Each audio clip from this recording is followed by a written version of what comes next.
Down goes JuJu. Wow.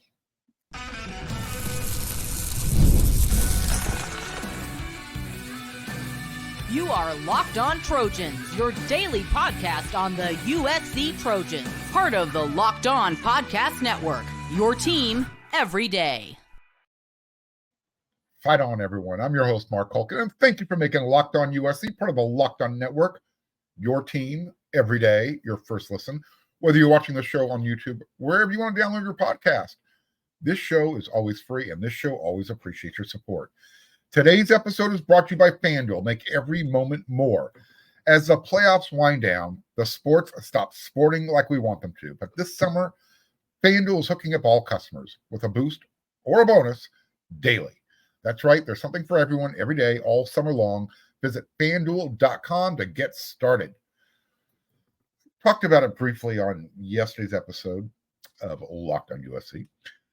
JuJu Lewis, he lost a star on his ranking with the On3 network, but he was still a 5-star with 24/7 rivals ESPN.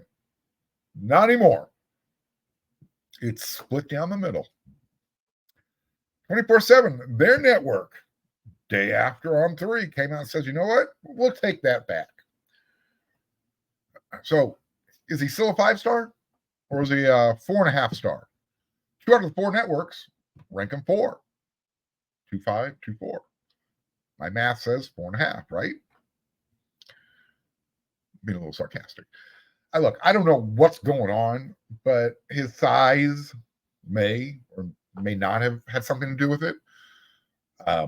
He's not the biggest quarterback when you look at him, when you're standing next to him. There's nothing about his physical stature that, kind of jumps out at you and go, oh, okay, I see it. Definitely NFL on his horizon. Now, does he stand out in the pocket like a Carson Palmer, big athletic freak, if I'm comparing USC quarterbacks? No. Not in the same stratosphere. Excuse me. Is he like a Matt Leinart? No. Matt was, again, bigger quarterback. Athletic. I think JuJu has plenty of natural athletic ability. Despite not looking like an athlete, Matt Leinart was a good athlete. I mean, he played baseball, he played basketball as well as football. Obviously, we know which one he was better at. But JuJu is not Caleb Williams yet. I guess you would compare his physical stature closest to Caleb Williams. But he's not there yet as far as Caleb with those instinctual skills that, what we know about Caleb when you saw him on the field, when the lights came on, he was able to make something out of nothing. Whatever was happening, the play was never dead. Sometimes to his own detriment, to the team's detriment, but you get my point. With JuJu, when you look at it, there's nothing that wows you with his game when you watch him play, right? What you're getting with him, you're getting a really accurate thrower. He studies the game, high IQ, high football IQ. And probably I get the thing that probably bodes the best for him. Coach Riley likes him. And when it comes to quarterback evaluation and development, not a bad guy, right? Yeah, Coach Riley's pretty good at that. In the next segment, I'm going to talk about what Miller Moss said with Adam Brenneman on the Up Next podcast. Miller had some really interesting words when talking about the quarterback position as well as his head coach. So stick around. Well, I know you're going to stick around, but I just want to kind of let you know what's coming up here. And we're talking about the quarterback position. So my question is, were the guys who measure dudes in shorts and T-shirts during the spring, during the camp circuit, were they unimpressed with JuJu's measurables? Compared to some of the more physically developed guys?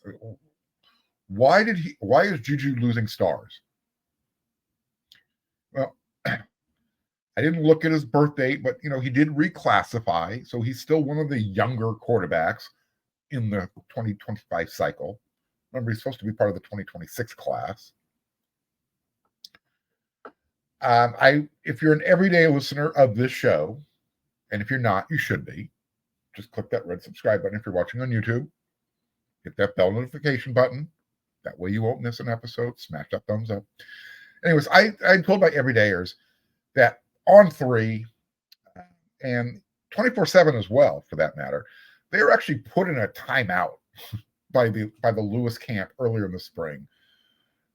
They like to control who JuJu speaks with, when he talks, what he talks about. Anyways, that lasted like 2 days or for a week, whatever, where they were at the back of the line when it came to answering the phone, talking to them, doing interviews.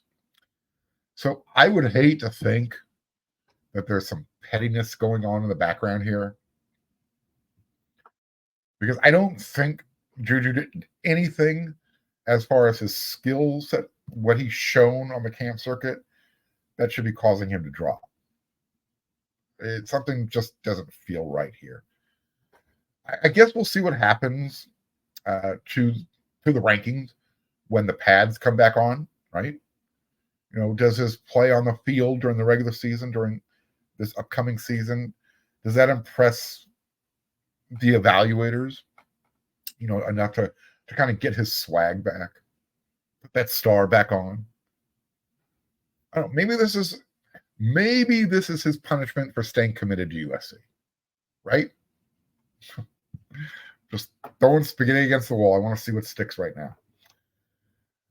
I wonder if JuJu's precipitous drop, adding a little bit of drama to the whole thing here, I wonder if that's going to affect the predictions that are coming in for 2 wide receivers for USC. I don't think it is.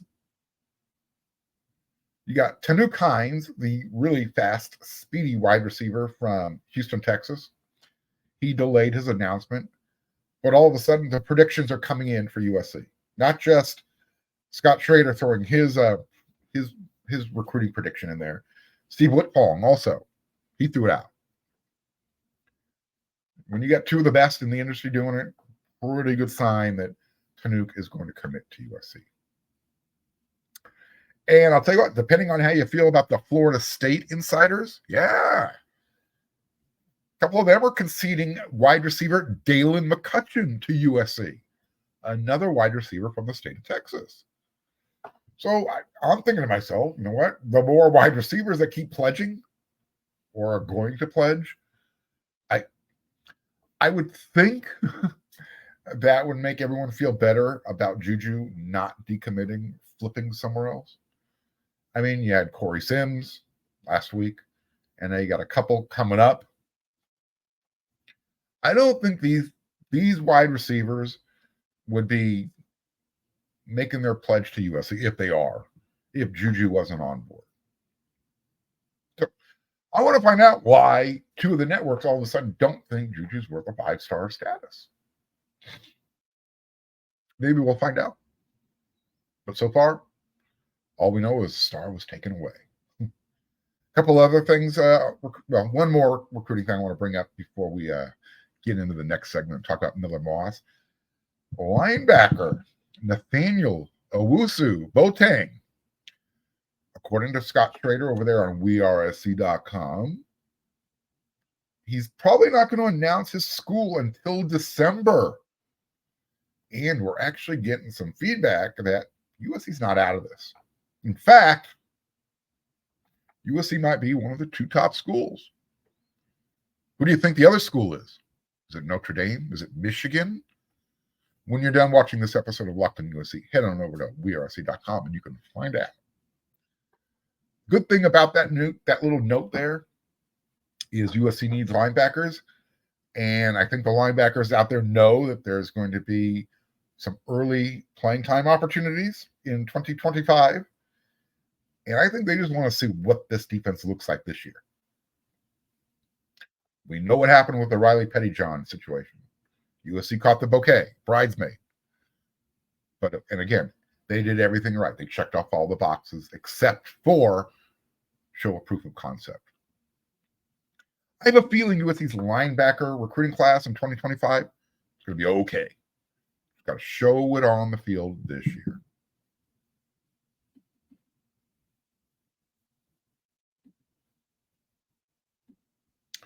I love sports. I love USC football. I love USC basketball.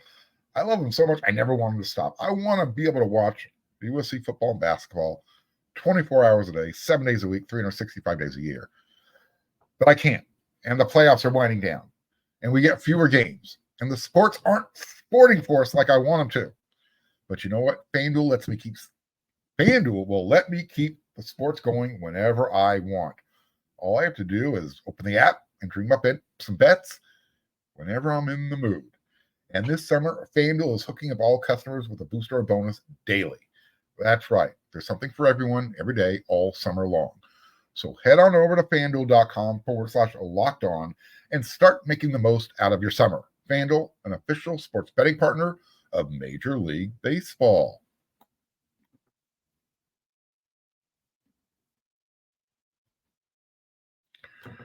Like you, like me, like all the big sports fans out there, we probably got Fox Sports or ESPN on your TV all day.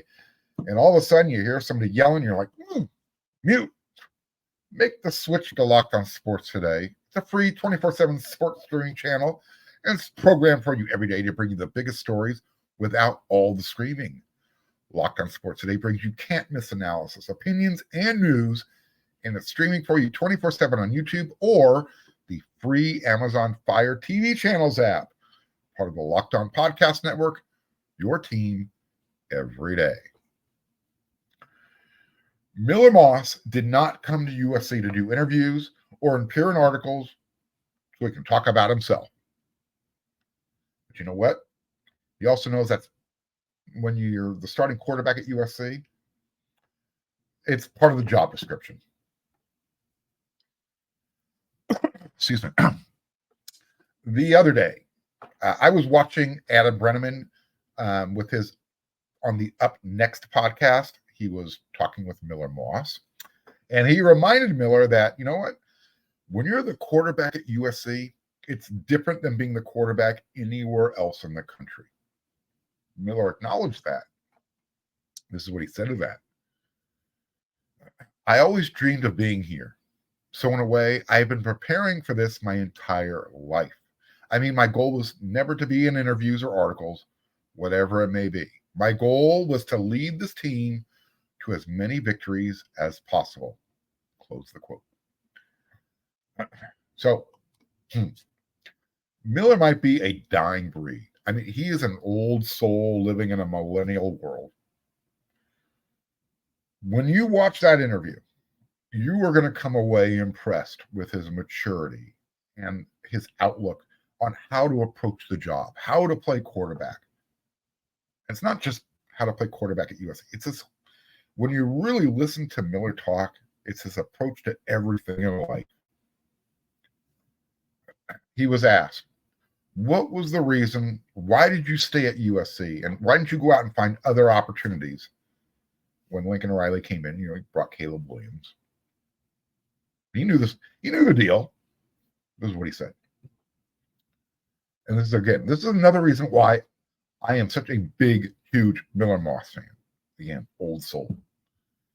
My appreciation for this place and this university, and I think some of the emotional attachment I had growing up as a kid, being a fan of this place. The relationship I have with Coach Riley, and I love the people, obviously. I love my teammates.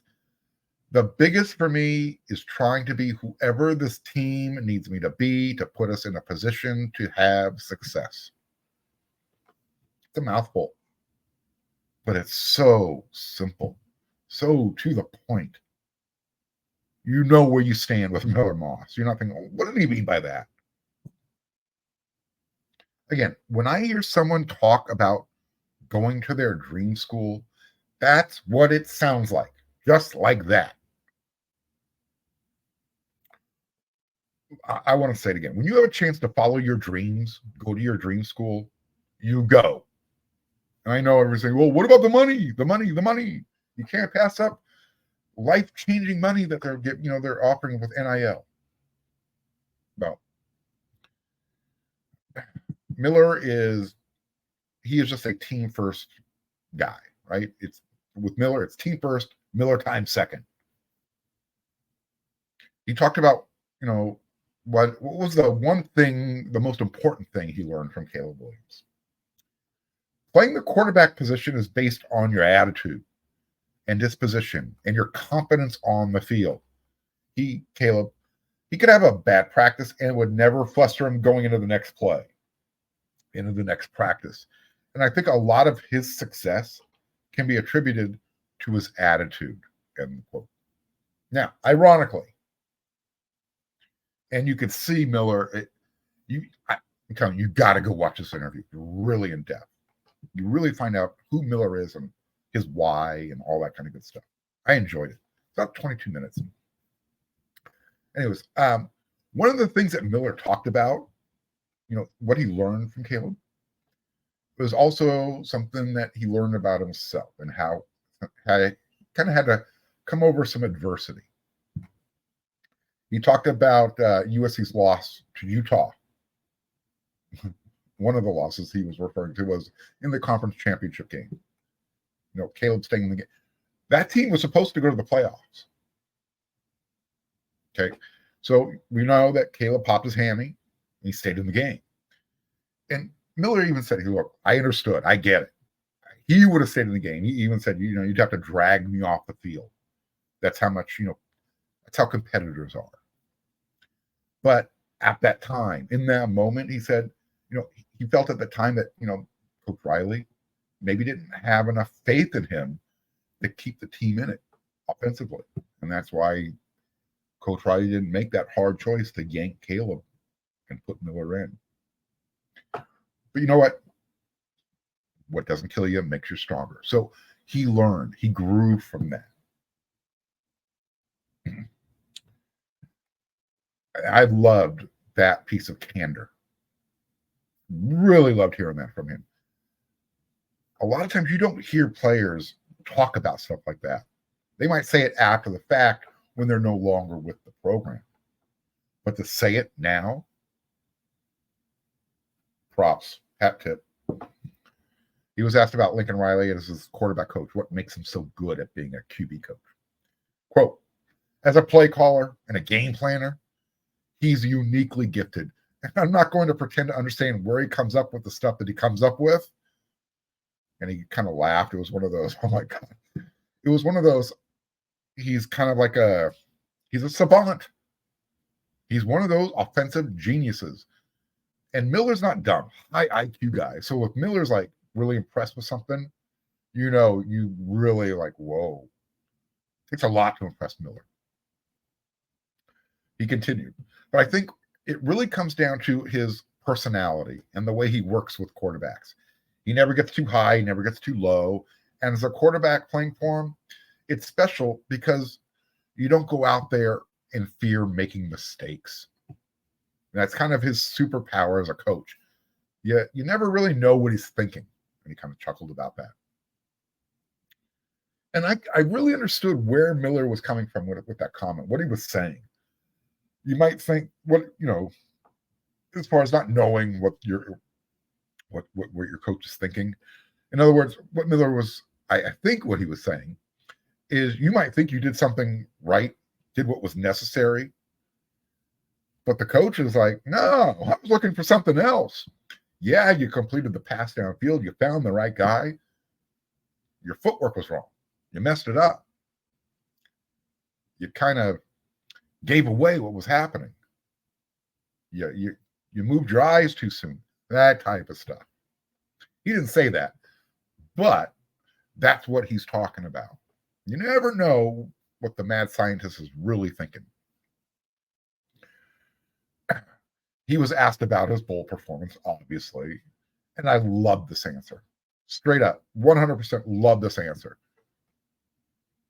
It was a nice start, but last year was underwhelming. End quote. Again, he acknowledged he had a really good game, but immediately the team, we didn't do well. If you understand the way Miller approaches the game, it's why he was successful when his chance came. So I told you why I loved his previous answer. This might be one of my favorite answers. And so how he approaches the game. The biggest thing for me without game experience is you have to approach practice like it's a game. And he said, you gain all that ground in winter workouts, spring ball, summer, and then you get to be better throughout the year. How do you get better without game experience? You have to treat each practice like it's a game. Okay. Every time Miller touched the ball, it was like 4th and 9. That's the approach. That's your quarterback. I think even Allen Iverson would give Miller Moss a hat tip of respect for that answer. Practice? You talking about practice? I know Kobe, the Mamba, he definitely would. He would have given him one of these. Mm-hmm. You know the meme I'm talking about. You have to be watching on YouTube to see me doing the Kobe up and down nod. So on yesterday's episode, I compared Miller to Mark Sanchez. Similar game styles. A few of you agreed with me on social media. Thank you very much. I like when everybody agrees with me. Anyways, interesting enough, Miller actually is a huge fan of Mark's Sanchez. He said he's very underrated. Very funny guy. I think the toughest question that he was asked is what's needed for this team to get over the hump. There's a little bit of a dramatic pause there. And he said, coming together as a team, learning how to deal with adversity. He was candid. Look, there were times last year when they failed that test. We watched it, right? Who of you remembers the defense leaving Coach Grinch hanging? Remember that high five to end the timeout during that scrum? That was a telling sign. And it was at that moment, I think everyone knew it was over. I knew it was over then. Miller Moss, he just wants to win games at USC. He wants to restore that winning tradition, what he grew up watching as a kid. He is the right guy for this team right now. No ego. He's not interested in the bright lights or the any of that NIL stuff. Look, you know why he's not interested in the bright lights of LA? He was born here. He's seen it. Been there, done that. And as far as NIL, Miller doesn't come from poverty. He's never wanted for anything in his life. So yeah, I mean, I'm sure it'd be nice. I'm sure he's enjoying some of the attention, rolling with it as it comes along. I think he talked about, being able to take it day by day so he can process the whole thing. Here's the thing about Miller. This is all you need to know. He knows the value of hard work, right? What it means. I mean, think about this. He's already graduated. And I think he's pretty darn close to having earned that master's as well. I've joked. I think he's going to have his PhD before he leaves USC. Really smart guy. Don't count this guy out. Don't think USC's, well, you are taking a step back from Caleb Williams, but don't think you're getting crap. You're not. You're getting choice. You're getting my choice. You're getting Miller Moss. All right. Off season's almost over. That means media days are, 2 weeks? Wow.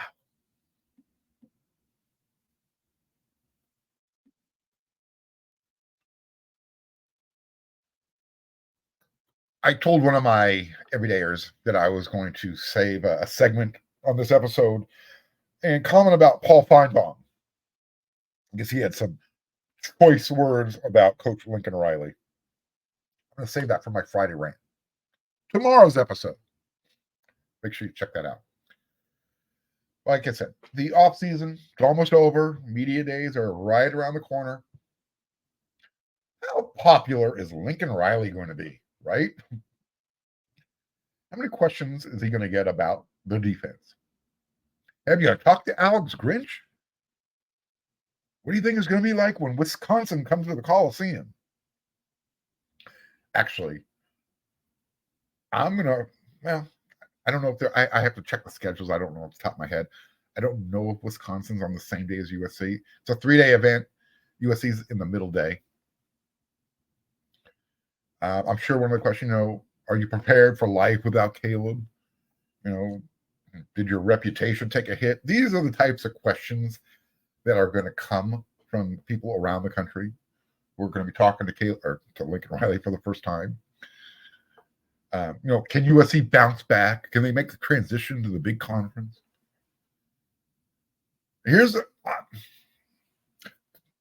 I think like this. So I'm waiting for somebody to ask the question. I'm not.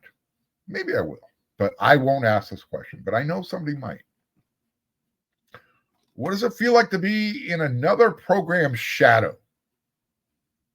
Yeah, I want to see if somebody asked that question.